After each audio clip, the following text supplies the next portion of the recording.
आप सबके संज्ञान में आया ही है बातों को कल जिस प्रकार से जम्मू कश्मीर के पहलगाम टूरिस्ट के ऊपर जो हमला और वो भी जिस प्रकार से उन लोगों के ऊपर हमला की गई, एक तो हाथ में कलाई टिक करके धर्म पूछ करके यहाँ तक कि कपड़ों को भी उतारवा गया, कलमा भी पढ़वाया गया, ताकि ये प्रूफ हो कि वो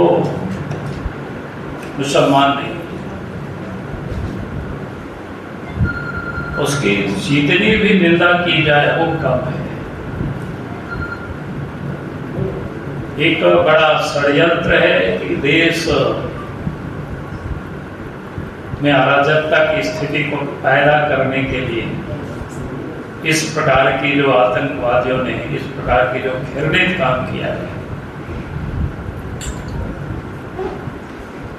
उसको सरकार को जो सजा देगी ही देगी, लेकिन इस प्रकार की जो मानसिकता रखने वाले लोगों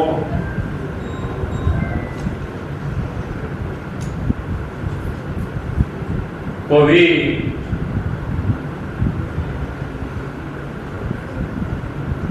उनके ऊपर भी एक कार्रवाई होनी चाहिए। क्योंकि आज आप देख रहे हैं किस प्रकार से पूरे देश भर में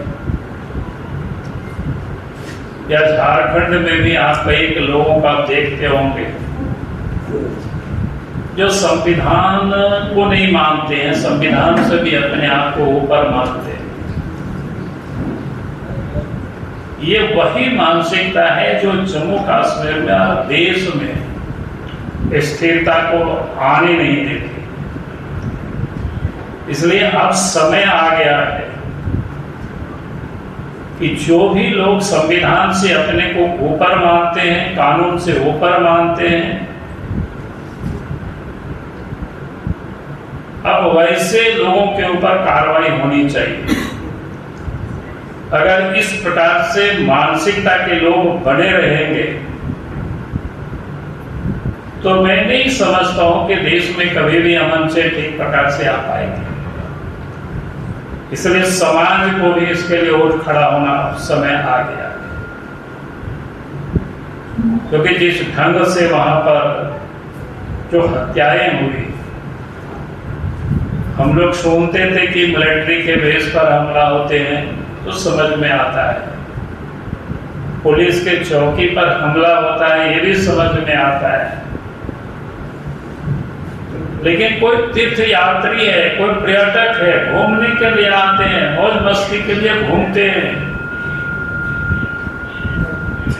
ताकि 365 दिन लोग काम करते हैं, साल में कुछ दिन तो कम से कम लोग एंजॉय कर सके, परिवार के साथ, बाल बच्चों के साथ घूम सके। लेकिन वैसे लोगों को भी चुन चुन करके मारना, इस प्रकार के अपराध को क्षमा करने लायक बिल्कुल नहीं है।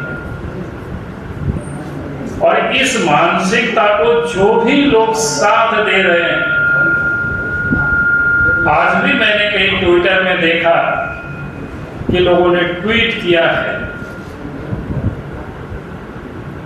तो वहां भी लोग राजनीति कर रहे हैं। तो मैं कहूंगा कि इस प्रकार के जो तत्व हैं उनको हमें पहचानना चाहिए, उनको चिन्हित करना चाहिए और उनके ऊपर कार्रवाई करनी चाहिए। और आखिरी में